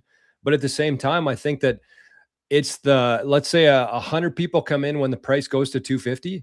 There's probably going to be 2 of those people that are here for the next time it goes to 1 million. And that's just how it works. And we're the people who are the 2. So it's like, there's just not many people here. The real Bitcoiners, we don't want to categorize here, but that's literally who's here watching the show right now. Right. And that's why this is so important. This is why we were talking about this earlier. And my fear, I don't know if I totally fleshed the rest of my thought out. My fear is that you have a lot of people thinking that we're going to 1000x in your purchasing the value of your Bitcoin, the purchasing power of your Bitcoin is going to 1000x like it did in 2017, right? Or from 2013 to 2017. That time is probably gone, because like the people that were into it, like look at the narrative already went to NFTs and ICOs, and then it went to meme coins, and then it went to, now it's at AI. Does that Bitcoin get that back? It might, where you have this massive rip, there's a huge rip. We know in the long run, for sure, this is why we said it's going to take time. You have to be patient, because we know for sure governments have to print ad infinitum, no matter who's president. It does not matter. The debt-based system, Bitcoin stays decentralized and secure. But I don't know if that allows for 1000x rips, 100x rips in the matter of a year or 2 or a couple of years, right? That's the thing that I fear for a Bitcoiner, is that you get shaken out, you lose interest, people lose interest. That to me is what it is. I also want to say something about communism, because the boys were talking about communism earlier. We can't have communism here. The one good thing, though, is that the communists, because Trump got in, he's made it a lightning rod. And guess what? The communists aren't buying Bitcoin now, boys, and they ain't repopulating. Amen. So they're self-selecting themselves right out of society. They won't have any kids, and they're not going to be wealthy. So good luck. Good luck long term. I'm not gonna lie, bro. That is bars right there, bro. They're like this. They just exist in this generation. They're gonna That's get it. older, but that's it. They ain't having no kids, bro. Exactly. That's such a good Oh, point. man. That is a good point. I would say this to the point. I was having this conversation with my friends, right? And I was like, I have this dream, right? Of like, I don't want to live in New York City. I don't want to live in Jersey, but it's my home. Like it's where I grew up. It's where I was born. And I have a dream of like buying a place where I could have the view of the city. That's been my dream since I was a kid. And I was like, I told my friends in the chat, I was like, I think one Bitcoin is going to be able to afford me. One Bitcoin is going to afford me a 1.8 Lou, how old are you? million home. I'm 29. Yeah, No, you'll be good, bro. I told them I was like one Bitcoin is going to be able to afford me this place. So I sent them a picture of like it was like a 3-bedroom, 3-bath in Weehawken, New Jersey, with the direct view of the city. And I was like, this is my dream, but I think one Bitcoin will get me there eventually. 1.8 million. I was like, one Bitcoin. I was like, I just kept telling them, kept making this point. I was like, bro, I know you guys don't really understand this, but like the cost of living and all these, it's only getting cheaper with Bitcoin. Like everything's going down to, everything's dying and bleeding out to Bitcoin. And they were like, yeah, bro, but the price is down, bro. The price was down almost a decade ago. And everything has fallen to it. Think about it. It's at 63,000. It was at $100, $10, $1. And everything's fallen to it. And I was like, man, like, so that's my dream, man. Like I've made a new dream. I always make new dreams and new things that I can accomplish. One was my home. Another one was a successful YouTube channel. The other one has now become, okay, can I buy properties? One Bitcoin, I think, will get me there one day. I don't know when. Maybe I'll be 50 years old. I don't care, bro. I think one Bitcoin will demolish. Like one Bitcoin will demolish. Like I will be able to buy a $2 million home condo with just one, and it's 63,000 today. Mm-hmm. You know what I mean? Like can a man dream? Can we dream? Like, I would love to. You think I want to sell my Bitcoin to buy a house? No, man. I want to pay with it using Bitcoin. And so I think by I don't know, man. That's the side of Bitcoin that has me like so motivated. Every day I wake up and I'm like, man, like everything's gonna fall to this thing, and these houses that seem so far apart, where you would have to take out a mortgage because you don't want to, kill yourself with you need liquidity or whatever. I was like, oh man, one Bitcoin is gonna buy this thing, and I don't need to go and dig in cash. No, man, this is the work that I'm putting in now. This is it, bro. And yeah, bro. Anyway, but if you guys see the price up, just know, like my whole entire net worth is Bitcoin. I have a good cash, like I have a emergency cash position, but I don't have no S&P, no none of that. So yeah, if you see me moody sometimes, it's because everything's in there. And I think it's normal. Like it's very human. I don't believe people that say like, oh, like the price doesn't affect me emotionally at all. Like obviously it goes up, you're a little bit happier. If it goes down, you get happy to pick up some cheaper Bitcoin if you have cash. But if you don't have cash, you might not be as happy with the dip because you don't have anything to buy it with. So I think it's a very nice thing. And as also Cho said, it's very important for new people. When you have, right now, nobody's joining new, like nobody. I talk with all the exchanges actually, and they have profit and revenue down breaks of like 70%, 60%, 50% through the line. And that's because it's down to just the loyal customers that have the DCAs running, no more smash buyings, no more dip buying, like no new customers, all of that. And it's not just exchanges, it's like basically all the companies. And so I see that and I'm like, yeah, like nobody's coming now. They're waiting till everyone is coming at like 130, 150, 160K. And then they all they're all coming to the podcast, they're all coming to the live streams, they're all coming to the exchanges, they're all coming into this ecosystem. I think it reminds me of what Jerry said in the beginning of the live stream. Bitcoin right now is the ugly girl nobody wants at the party. And we are kind of all around her, and we want her. And everyone is like, why do you guys spend so much time with that ugly girl? And they will get it once it's like 120, 200K, 300K. It's like, oh, that's why you're spending time with that ugly girl, because it's actually a really good looking one. I don't know if it's a bad comparison, but it's a trend. It's a trend, yeah. Just kidding. I don't want to get you banned. No, I think how scary would it be, right? Like, let's just say one day, like a few years or however long it takes, if you see Bitcoin at 250 or 300,000, like that's a scary thing to watch from the outskirts, right? Like it was scary for me watching it because, first I'm 29, but the first, like I was living in Miami in 2017. So I was hearing about Bitcoin. You got all these crypto guys moving to Miami and I would hear about it. Watching it go to like 20K, 4 to 4, then go to like 50, 60, and then 4, and then go to 126. That's a scary thing to watch because it's like, oh, what's going on? Like if you're just somebody regular that doesn't really know about it, and you're on Robinhood, or you open up an exchange and you see this big number, like it's the 250,000. That's a scary thing. It's like, what happened? What's going on? What's changing? What am I missing? And that's when the fear of missing out comes in. FOMO, boom. Yeah. People start FOMOing at the top. Retail does this every time. I was retail, so I know. Like they would do this every time something goes up. You just, all right, I'm going. I'm just do it, bro. Like, should I buy now? Should I buy now? It's like, bro, what do you mean? You should have been buying, when nobody wanted it. But it's just the way that the cycle goes, man. And also for people like Philip, I just wanted to mention that quickly. Philip mentioned something. Look at the moving average price. No matter if it's a 120-week moving average, a 200-week moving average, it really doesn't matter. It just matters that it's a long-term moving average. I like the 201. And this really takes this day-to-day trauma out, because I can imagine there's a lot of people that are newer to Bitcoin and still have this emotional feeling, this emotional roller coaster. Like, oh, it goes up, I want to buy more. Oh, it goes down, shit, I have to sell now. Like this emotional roller coaster, I can relate to it a lot. I've went through it with Tesla in the very beginning, like 6-7 years ago or something like that. It is hard.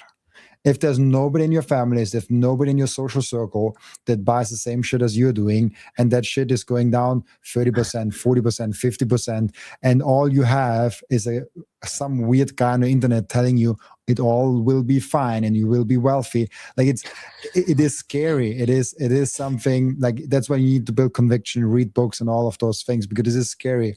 And I think the 200-week moving average is actually a nice tool to calm you down, of like, yeah, like it's a straight line up if you don't account for all those like volatility swings. It's just like a very smooth thing. Yes. And February 24th, 2035 is, as of right now, according to Clark Moody dashboard, 99% of the Bitcoin would be mined. That is the date that I look at. This right now is the Bitcoin gold rush, and I am trying to get as much as I can. I'm gonna be a little bit of contrarian when everybody else is talking about the price going up. I don't like it when the price goes up. I like it when the price goes down, because for the next 8.5 years, I'm trying to accumulate as many Satoshis as I can. Lou said something very important. He said with one Bitcoin, he's gonna be able to get, a house on the hill and look down in New York City. Lou's 29. Lou is not going to need 100 million sats for that. I hate to tell you that, Lou. You're probably going to need about 10 million sats. You know what I mean? You have so much purchasing power for your age. Now, again, it depends on the year and stuff like that. But again, I buy every hour on the hour. When I get paid, I put my money into the exchange, and every hour I'm buying. Now, when it goes down a little bit more, I'll put a little bit more in, because I get a little YouTube check too. Not as big as Lou's on the 21st. But I put it in there. Every stream of income I get, I just put it in my account, and I'm just buying hourly because, again, I buy hourly because they're printing every second. They are printing every second. So, again, when you're looking at your net worth and what stock you got and all this, I'm just like Lou. I don't have nothing at all except Satoshis. That's it. Every wallet I have, whether it's my cold storage, my speed wallet, whatever kind of wallet I have, I put it on Satoshis. I don't put the 0.00, none of that. It's all Satoshis. Because, again, I believe, I don't know when, they are going to move the decimal point back and do a quote-unquote stock split, if you will, of Satoshis, because there's not enough to go around, right? So measure your wealth in Bitcoin and Satoshis. Get as many as you can while you can, and be a propagandist. I just want to say one thing on that, Jerry, because like I know what you're saying, but you got your bag already, man. You got the sats. No, Yeah, I you don't. got it. No, No, I you don't. No, I don't. I started in 2021, bro.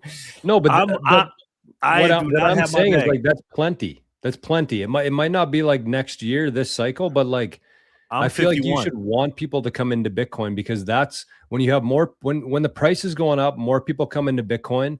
And the dynamic in Bitcoin that's different than the fiat system is like the denominator is fixed. There's only 2.1 quadrillion sats. So as more people want to buy Bitcoin, that's the top number. That's the amount of buyers. So when there's the number of people who want Bitcoin, the demand for Bitcoin goes up, the purchasing power goes up.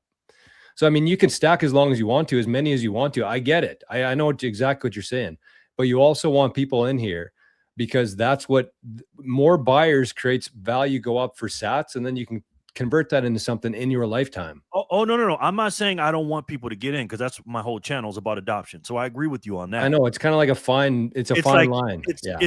It's like you always say, there's no bad days in Bitcoin. Yeah. You know, for me, more it is. I mean, yeah, the price goes up and we make more money because people are coming in because the price is up. Again, we're the pretty girl at the bar. People like us now. They want to get some. But again, when I go live, I don't go live when the price goes up. I go live when the price goes down. I'm like, guys, buy the dip. Bring some chips for this dip. Buy it. But I understand what you're saying. Yeah, we definitely need the price to go up to get more people in. No doubt. We need adoption. That's why we got Lou here. Exactly. It's just us being greedy, though. We're just being greedy, right? Like, I just want to get more sats for cheaper. So I'm hoping. Lou, aren't you happy when the price goes down? Tell the truth. I'm not mad at it. I'm able to buy more on the 21st. Yeah, that's what I'm saying. On the 21st, happy, right? Like I right now, on the 21st, I'm hoping that's at 58, but it's not gonna be. I don't know where it's gonna be, but I hope, because I'm dumping all of it in there, and I've had my moments where I dumped like 48,000 at 73K. The next day, it was at 62, and I was like, "Fuck." It happens. Flight of a Bitcoiner. Yeah, that's just it is what it is. But I'm just happy and looking forward to however long we get to enjoy this bear market, because ain't nobody enjoying this bear market more than me. This is the most money I've ever made in my life, the most locked in I've ever been, and everything is going in that motherfucker, man. And I ain't playing around. I'm not playing around. Let's go. Let's go. That's the energy we need. That's the vibes. Let's go. I ain't playing around, man. I made a promise to myself we gonna get as much. I got the numbers like literally. I write these numbers in front of me. I keep them in front of me. This is how much Bitcoin I want. I was able to achieve it. I thought something that I wasn't gonna be able to get until September. I was able to do it just this month. So I got another 4 months or however long, to keep stacking. But yeah, Jerry, I agree. Yeah, I'm stacking. Man. I'm hoping to get it for cheaper, but if it doesn't happen, I don't care. And the 200 week moving average, to Robin's point, I think that's the buy zone, right? It depends on what type of TA you do. Obviously, I watch people.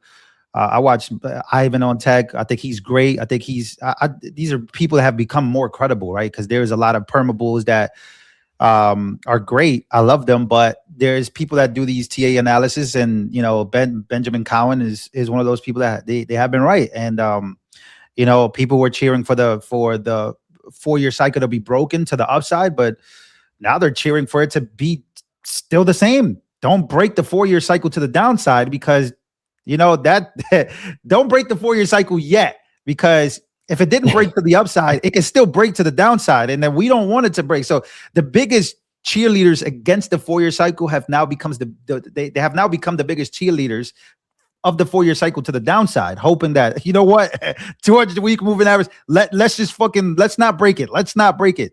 So whatever it is that happens, Bitcoin will still Bitcoin. So, 200-week moving average is, to me, great. 61,900, 61,800. I think it's great.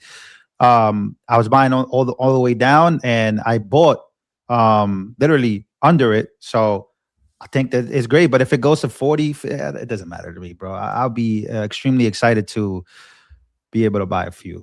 So I think that's a position to be in, Lou. It's like we were just talking about Trump. It's like if you can put yourself in a position where it doesn't really matter what happens, Trump wins, whoever else wins, you're still good. Price goes up, price goes down, you're still good. That's, I think, what you want to be. And I mean, it's fun to kind of predict into the future, but like for me, it's going to have no impact on me. I'm not sitting with a bunch of cash on the sidelines right now waiting for that to happen. I just buy anytime I get paid or on a DCA. So it's like, it's fun to talk about this stuff, but when you have nothing's going to make or break you, I think that that's a position to be in. When you understand what the long game is here, that I think that that's where you want to be. Are you going to be sad? No doubt. Are you going to be mad? And saying to yourself, I should have bought more. I think that that's my biggest fear. It's like, fuck, man, should have. And it kind of happened to me on that counter trend rally all the way up to 83,000. I'm like, damn, like, what if this is it? I don't think I bought enough, man. This is horrible. I feel like, fuck, like, so seeing it go back down, I was just like, okay, if we get another counter trend rally up, I'll still keep buying. But, I just had, you just have your goals. And you're right. The position you do want to be in is, there's a lot of people in cash positions right now. They still haven't hit the market. Yeah. And to me, that's a very dangerous game to play because you don't think people are going to front run this psychological 100%. game of the 4-year market or your 4-year cycle. Like, you don't think they're going to front run that? I think they're going to front run that. And I think that we could get a big start into the uptrend and bull cycle because again, Brandon has been talking about the psychological aspect of it. It's all psychological. People are going to want to front run that narrative of October. October is the bottom. October is the bottom. Is it though? Is it? Like, we don't know if it is. I don't want to gamble on that. It's all about buy zones, like it's you cannot time the market, but there is certain times where it's a way better time than other times. So it's like right now it's the screaming buy zone, Bitcoin no is matter cheap what right you now. look at. Yeah, like no matter what you look at. And that's the fantastic thing. Like you can be technical analyst, you can be a power law guy, you can be a 200-week moving average, like whatever your religion of choice is, all of them are saying this is an amazing buy zone right now. Obviously, I always try to buy Bitcoin, and I've done it the last 6 years, and it played out well. But this is the time to double down. This is the time for your weighted DCA to weight really heavily. This is the time to dip really deep into the markets. If not this. And this is a hard thing because like it's so much easier to be bullish on Bitcoin when it's like 200K because everyone agrees with you. It's very hard to disagree with you because you can just say, if someone disagrees with you, oh, Bitcoin is shit. You're like, oh yeah, like see the chart. Like go look at the Bitcoin chart. It just blew up to 200,000 in the last like 5 months. So like it's a very easy argument to win. But you have to be more nuanced. You have to be more convinced. If Bitcoin price is down to 50K, 60K, maybe it's even down over the last 5 years because you cherry pick the top and now you're cherry picking the bottom, and then you really have to make an argument and really have to like kind of build your conviction and build your like laser focus on that. So I think it's an amazing time to buy.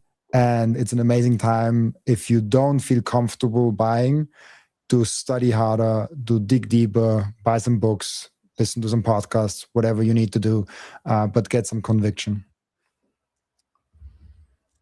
Lou, when's that Bitcoin channel coming out, bro? We need that. No, I don't even know, man. I'm all over the place with this one. So It's tough, bro. It's tough. It's tough. I would think that I have more time than I do, but the amount of time that it takes me to like come up with these ideas, thumbnails, titles, reading, searching, it's a lot of work, man. But you know, if I'm being honest, the bag is unbelievable. So I don't know. I don't know if I don't know if I have time for it just yet, but I'll give myself after the midterms to really think about it, because I think the midterm push is really what's going to have the biggest narratives as far as videos, you know, views and stuff like that goes.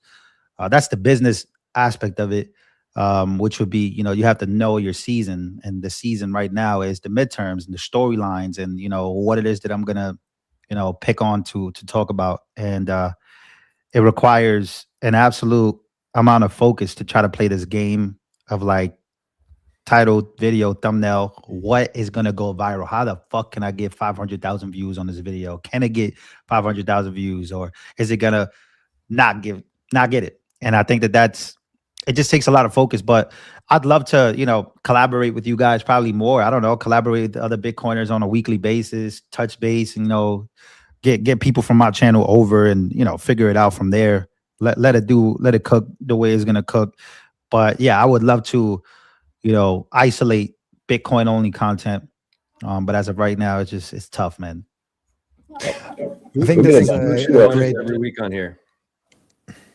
Yeah, Lou should be on every week. Yes. Oh shit! All right, we got a vote. That'll be you can front run your channel with the mastermind, Lou. We'll give you some good talking points to carry into it. I know what you're saying. It's smart. Like the midterms, that's when everybody gives a shit about politics. That's kind of what your thing is. So it's important to focus on that. But yeah, man, anytime. I think Robin's probably mentioned it to you, but we'd love to have you on here every week or whenever you can. Oh, I'd love to come every week for sure. Yeah, I would love to. Yeah, I just, you know, you guys got to let me. You know, I saw the signal stuff. I had woken up a little earlier, then I took another nap, and I was like, let me go. I went to X and I saw his message. I'm like, oh, damn, it's today. It's Wednesday, isn't it? I'm all over the place. So Tuesday. It's Tuesday. No, get the fuck out of here, bro. You almost have me believe that. So yeah, no, it's been, yeah. But wait, it's Tuesday, right? Like for you also. Tuesday. Or is it Wednesday? No, I thought it's Tuesday. No, it is Tuesday. I thought it was a Wednesday. I'm on Wednesday today, bro. You're living in the future. Lunar clock, the lunar calendar. Yeah, bro, all over the place, man.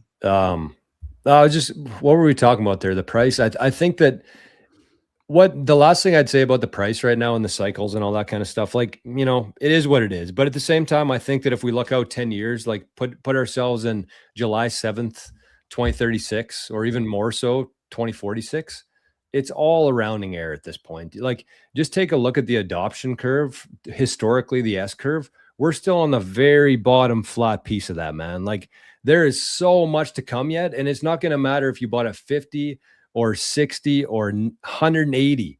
It's just, you got to get in. That's the whole thing. And I think that that's the biggest problem, is that if this thing does start running, like Lou was talking about, if people end up being wrong about this, which has historically happened, people are going to have their cash on the sidelines. They're going to have way less Bitcoin, and you're not really gaining that much big picture by waiting for an extra $10,000 off the price of Bitcoin. It's just, that's the reality of the situation from my perspective. True that. I think it's a great time to mention the Mastermind main channel, and we have been already on for like 2 hours. This is so cool, and I want to just mention it. I love Jerry and Lou, our new additions to the Mastermind chat. I think it brings more perspectives. Yeah, I just subscribed.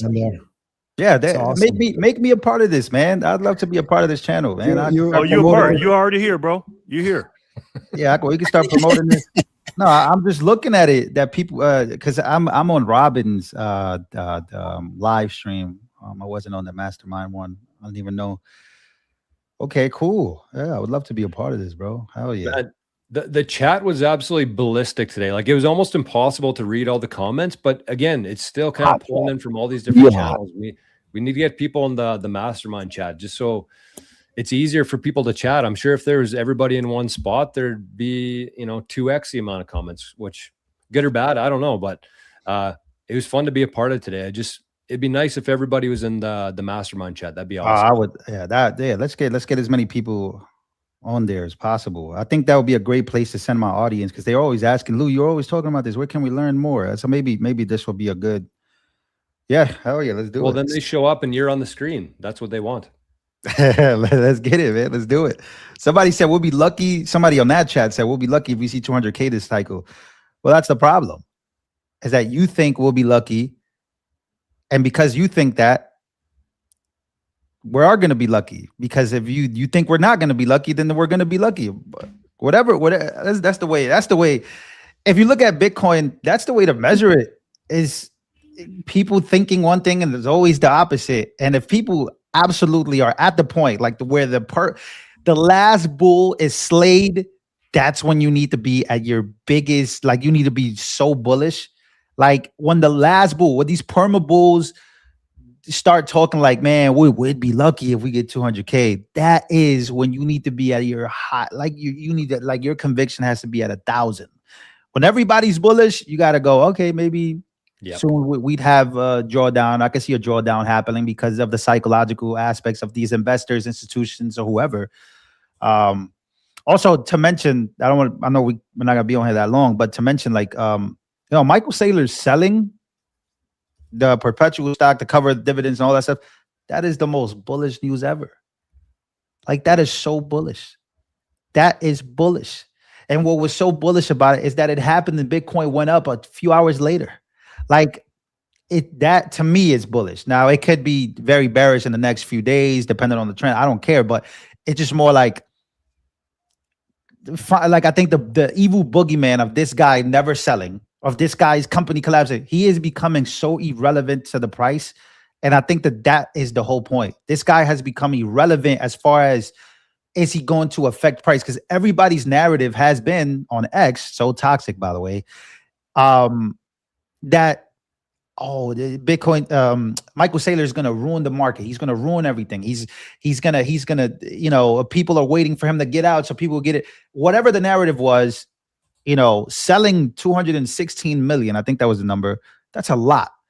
It's not going to affect the price, but that's a lot. It's a big narrative. We're going from 32 Bitcoin. I think it was 32. I don't even know how much it was, but like the first sell to this sell now is like, it's irrelevant. And I hope that it stays that way. So that way we don't get this stupid narrative of this one evil boogeyman that he's going to take us all down with him. No, this guy should be irrelevant. Bitcoin is the only thing that should matter.